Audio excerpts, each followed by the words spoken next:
Hello there. How are you today? You might not know me, but I bet you've met my husband, the famous Mr. C. That's right, I am Mrs. Claus and my husband is Santa. He is getting ready for Christmas Eve right now. It's his busiest night of the year, you know. But I would very much like to share a story with you about a Christmas Eve many years ago and the big surprise a family got after they went to bed that fateful night. The Night Before Christmas by Clemet. 'Twas the night before Christmas, when all through the house not a creature was stirring, not even a mouse.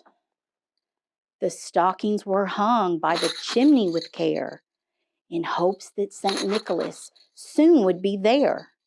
The children were nestled all snug in their beds, while visions of sugar plums danced in their heads. And Mama in her kerchief, and I in my cap, had just settled down for a long winter's nap. When out on the lawn there arose such a clatter, I sprang from my bed to see what was the matter. Away to the window I flew like a flash, tore open the shutters and threw up the sash. The moon on the breast of the new fallen snow gave a luster of midday to objects below, when what to my wondering eyes should appear but a miniature sleigh and 8 tiny reindeer, with a little old driver, so lively, so quick, I knew in a moment it must be St. Nick. More rapid than eagles the coursers they came, and he whistled and shouted and called them by name. Now Dasher, now Dancer, now Prancer, and Vixen, on Comet, on Cupid, on Donner and Blitzen, to the top of the porch, to the top of the wall, now dash away, dash away, dash away all.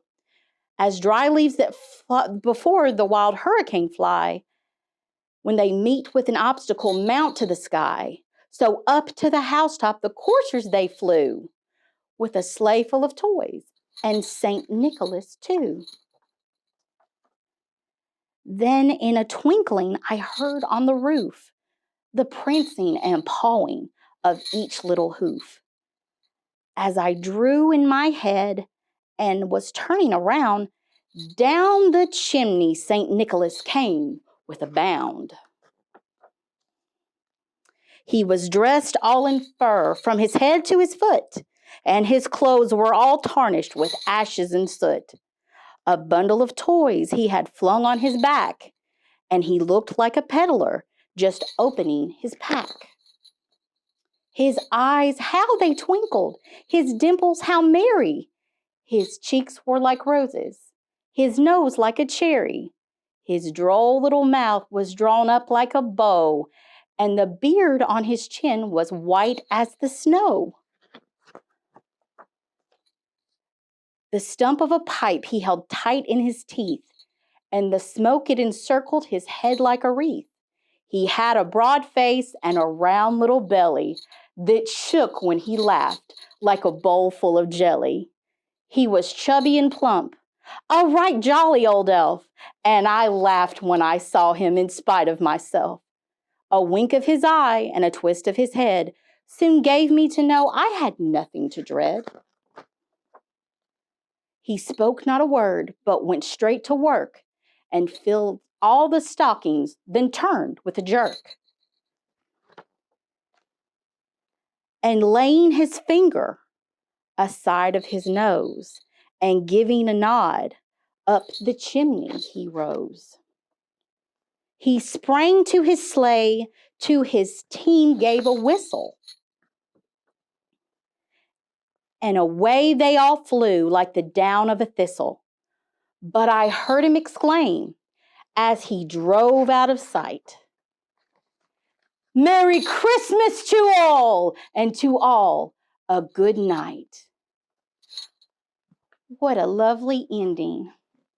Thank you, children, so much for spending this time with me today.